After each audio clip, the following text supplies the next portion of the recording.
Alors aujourd'hui, on va faire la suite et on va terminer le cours sur la symétrie axiale. Je vous mettrai le cours complet sur Pronote. Alors, on s'en était arrêté dans la partie cours au symétrique d'une figure par rapport à une droite. Et je vous avais expliqué le grand principe qui est que quand on a une transformation géométrique et qu'on sait ce qui se passe pour un point, qu'on a expliqué comment on transformait un point, eh bien on pouvait en déduire comment on allait transformer une figure en imaginant qu'on procédait point par point.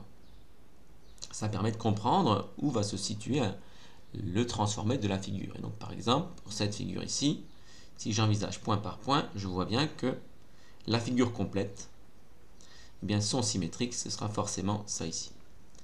Alors en pratique, on ne fait pas point par point parce qu'on a compris qu'avec quelques éléments, on va réussir à construire la symétrique. Mais d'un point de vue théorique, c'est important. Ça permet de comprendre que pour définir une transformation géométrique, eh bien, il suffit d'expliquer ce qui se passe pour un point. Dans ce cas-là, on sait très bien, on peut comprendre ce qui va se passer pour une figure. Bien, donc ça c'était l'objet du grand B. On va donc maintenant faire les choses qu'on a déjà fait pas mal, voilà, à plusieurs reprises en exercice, mais là ici on va le mettre dans le cours. Vous devriez être plus familier avec ces notions maintenant que vous les avez vues en exercice. Alors déjà le symétrique d'un segment, d'une droite et d'un cercle. Alors le segment, la droite et le cercle, ce sont des figures géométriques fondamentales, donc on peut s'intéresser à la question qui peut sembler toute bête. Quel va être le symétrique d'un segment par rapport à une droite? Donc dans une symétrie axiale, qu'est-ce qui se passe quand on prend un segment? Alors ça peut paraître évident, mais donc le symétrique d'un segment, c'est un segment. On va ajouter qu'il est de même longueur. Donc le symétrique d'un segment est un segment de même longueur. Pour une droite, alors une droite, ça n'a pas de longueur, donc ça va ressembler à segment, mais je ne vais pas pouvoir dire de même longueur parce qu'une droite c'est infini. Donc le symétrique d'une droite, c'est une droite. Hein, c'est pas bouleversant de surprise. Le symétrique d'une droite est une droite. Et le symétrique d'un cercle, alors le symétrique d'un cercle, c'est un cercle. On peut dire que, comme il ne va pas être déformé, qu'il aura le même rayon. Et on peut ajouter que les centres des cercles, donc du cercle et de son symétrique, sont eux-mêmes, parce que le centre il n'appartient pas au cercle, mais ils sont eux-mêmes symétriques. Donc le symétrique d'un cercle est un cercle de même rayon. Les centres de ces deux cercles sont symétriques l'un de l'autre. Alors on l'avait déjà un peu fait ici dans le cours, je le refais ici pour ceux qui auraient un peu oublié. Donc on passe maintenant à la construction du symétrique d'une figure en pratique. Donc c'est très facile, on va aller un peu vite ici. Donc pour faire le symétrique d'un polygone, donc par exemple un triangle, il suffit de faire le symétrique des extrémités et de relier les points symétriques qu'on a obtenus. Donc par exemple pour le triangle ABC, on construit les symétriques A', B' et C' des points A, B et C, puis on relie A', B' et C'. Pour le symétrique d'une droite, ce qu'on fait c'est qu'on part de la droite. Alors ici je vais peut-être faire un petit dessin ici. On part de la droite. On part d'une droite ici. Et j'imagine que j'ai une droite ici et que je voudrais prendre le symétrique de cette droite par rapport à cet axe. Voilà, c'est l'axe de symétrie. Je vais l'appeler par exemple delta. Pour bien montrer que cette droite a un statut particulier. Qu'est-ce qu'on fait? En fait, on décide par exemple de prendre deux points n'importe où sur la droite. Par exemple lui et lui. Mais en fait, qu'importe parce que ça n'aura pas d'influence au final. On obtiendra toujours la même droite symétrique. Je construis leur symétrique. Donc je peux le faire ici en faisant une perpendiculaire et en reportant la même distance. Ou bien au compas, comme je vous l'ai montré dans l'activité à propos donc, des propriétés de conservation, qu'on va revoir bientôt ici dans le cours. Et donc pareil, je peux faire le symétrique de ce point ici. Et donc finalement, avec ces deux symétriques, si je les relie, si ça c'était la droite D, forcément, ça c'est la droite qui est symétrique. Alors j'appelle des primes ici. Cette droite-là, elle va être symétrique de la droite de départ. Et vous pouvez prendre n'importe quel point. Au final, vous obtiendrez forcément la même droite. Donc en fait, la construction que vous obtenez, elle ne dépend pas des points particuliers que vous avez choisis. Il suffit de les prendre suffisamment espacés, etc. pour que la figure ici, pour que le symétrique soit suffisamment précis. Donc c'est ce qu'on va voir ici, voilà. Alors pour construire le symétrique de la droite delta, alors ils ont fait l'inverse de moi, vous voyez, ils ont appelé D la droite, donc l'axe de symétrie, et delta, la droite dont on cherche la droite symétrique. Bon, je vais peut-être faire pareil qu'eux, parce que je ne suis pas non plus faire de confusion, donc je vais appeler comme eux, pour qu'il n'y ait pas de confusion. Donc eux, ils ont appelé la droite l'axe de symétrie, ils l'ont pas appelé delta comme moi, ils l'ont appelé D, alors ils ont fait l'inverse de moi. Et donc ça, ils l'ont appelé delta, et ça, ils l'ont appelé delta prime, bon, pourquoi pas, ça change rien, bien entendu. Donc, construire le symétrique de la droite delta, qui est donc ici. Donc, on commence par placer 2 points sur la droite delta, n'importe où. Puis, on trace les symétriques A' et B' de ces points par rapport à la droite D, qui est donc l'axe de la symétrie. La droite delta', symétrique de delta, passe par A' et B', donc forcément, si je relie A' et B', eh bien, j'ai obtenu la droite qui est la symétrique de la droite delta. Donc, ensuite, le cercle. Alors, pour le cercle, on part d'un cercle comme ça. Eh bien, ce qu'on va faire, c'est qu'on va utiliser la propriété qui dit qu'en fait, les deux centres, ils sont symétriques. Ce qui n'était pas totalement évident, mais bon, c'est quand même assez naturel et ce qui est très efficace. Et le fait que ce soit le même rayon. Donc, on reporte le symétrique ici. Donc, on commence par tracer le symétrique du centre du cercle. Ici, il s'appelle O, donc j'obtiens O'.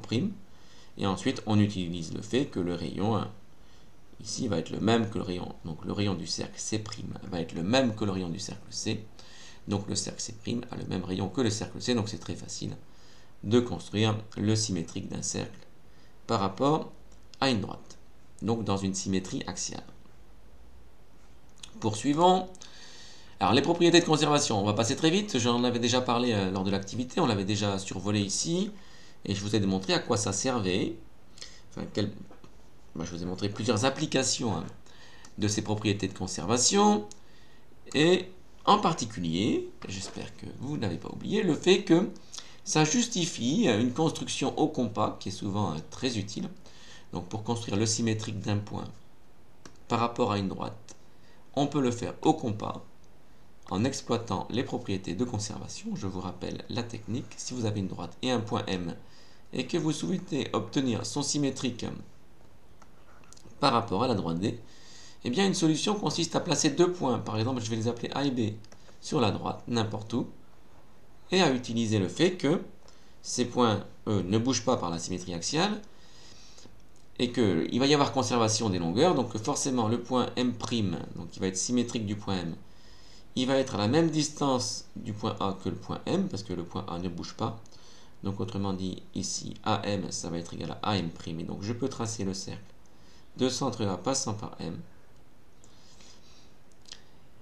De la même façon, le point M', il va être sur le cercle de centre B passant par M. Et donc, forcément, ici, j'obtiens le symétrique du point M par rapport à la droite D. Et cette construction, elle est souvent plus précise qu'à l'équerre, parce que le compas, c'est un instrument qui, a priori, est souvent plus précis que l'équerre. Donc, je passe là-dessus rapidement parce qu'on l'a déjà vu. Ensuite, les axes de symétrie. Alors, on l'a fait en exercice. On va donner la définition ici. Donc, une droite D est un axe de symétrie d'une figure si le symétrique de la figure par rapport à D est la figure elle-même. Donc, autrement dit, globalement, j'ai bien dit globalement, la figure ne bouge pas par symétrie axiale. Je vous avais montré l'exemple du sapin. Donc, l'exemple du sapin, si je prends un sapin ici, un sapin parfait, un sapin mathématique, imaginons un sapin comme ceci. Alors, je vais m'arrêter ici.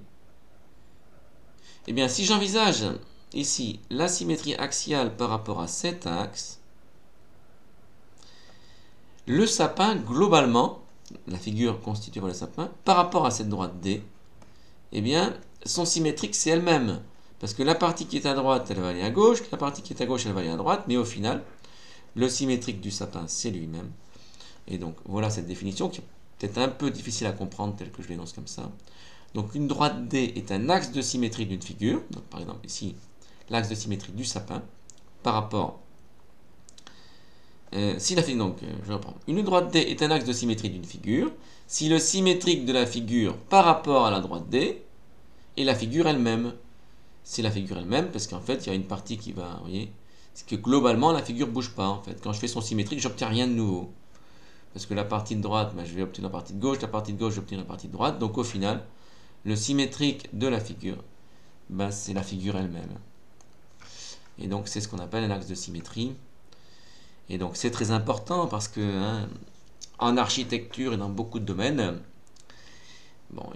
la beauté humaine, tout au moins, eh bien, elle est souvent faite de symétrie. Par exemple, quand on demande à des enfants, on leur présente plusieurs visages et on leur demande quels sont les plus beaux visages, eh bien en général les enfants vont dire que les visages symétriques sont les plus beaux. Alors c'est pas une règle absolue, mais c'est une règle qui a un fond de vérité. C'est aussi appliqué en architecture ou à certaines époques. Voilà, il y avait toutes les façades, etc. Elles sont très symétriques parce que il y a une beauté d'avoir comme ça des monuments qui ont des axes de symétrie. Donc voilà ici des exemples ici. Alors vous voyez par exemple le château ici avec un axe de symétrie. Alors ici l'étoile, alors ici il y a 5 branches qui a 5 axes de symétrie. Un axe ici, un axe, 2 axes, un axe, 3 axes ici, un axe pour l'avion, un axe pour le scarabée et le papillon parfait. Alors terminons par des petits exemples un petit peu amusants ici sur le nombre d'axes de figures particulières. Donc déjà, pour un segment, alors quels sont les axes de symétrie d'un segment? Est-ce qu'il en a? Combien il en a?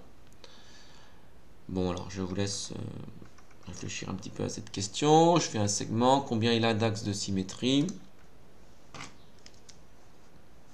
Alors, je passe sur ce calque. Je fais un segment, je me pose la question, combien ce segment a d'axes de symétrie? Bon, alors c'est assez facile de se persuader qu'en fait il a 2 axes de symétrie. L'un qui va être sa médiatrice et l'autre qui va être sa droite support. Donc voici cette propriété. Un segment a 2 axes de symétrie, sa droite support et sa médiatrice. Ensuite, l'axe de symétrie d'une droite. Alors, ça va ressembler, mais comme c'est infini, ça va quand même changer. Si je fais une droite et que je regarde quels sont ses axes de symétrie,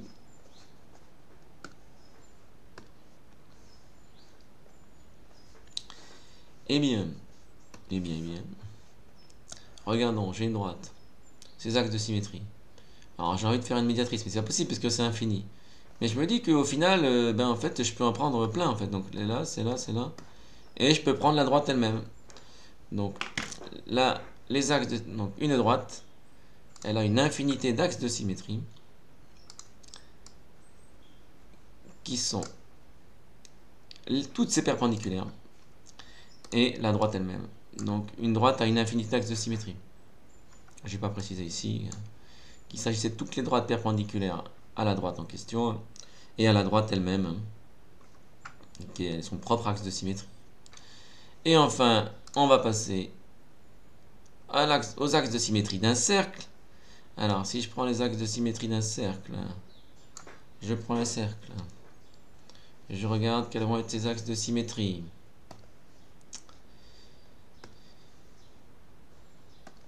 Je fais un cercle. Regardons. Bon. Je fais un truc symétrique. Mais je me dis, ah, mais ça, par exemple, ça va être un axe de symétrie, ça. Ah ouais, mais celui-là aussi. Ah oui, mais celui-là aussi. Bon, etc., etc. Donc, un cercle, il y a une infinité d'axes de symétrie, qui sont toutes les droites qui correspondent à un diamètre. Donc, un cercle a une infinité d'axes de symétrie. Et enfin, la bisectrice, ici, l'axe de symétrie d'un... J'ai un peu... Voilà. J'ai un peu spoilé, comme on dit. Donc voilà, donc ici, donc si je prends un angle, reprenons. Je prends un angle. Non, je ne vais pas vous le montrer. Alors je prends un angle Et je me pose la question, quels sont ces angles, quels sont ces axes de symétrie? En a-t-il? Et si oui, quels sont-ils? Je prends un angle. Eh bien, je me dis que il n'y en a qu'un qui est la droite, qui est ici. Et clairement, comme il doit y avoir conservation des mesures d'angle, eh bien cet angle, ça va être égal à celui-là. Autrement dit, un angle, ça a un axe de symétrie qui est sa bisectrice. Donc, axe de symétrie d'un angle. Un angle a un axe de symétrie, sa bisectrice. Voilà, alors, on a revu, c'est des choses que j'avais un peu faites dans le cours, c'est l'occasion ici, c'était l'occasion de les refaire de façon un peu plus précise avant de vous donner le cours sous forme PDF que je vous donnerai éventuellement à la rentrée si nécessaire. Voilà, ça va nous permettre de passer à un autre chapitre juste après. Donc comme vous le verrez bientôt.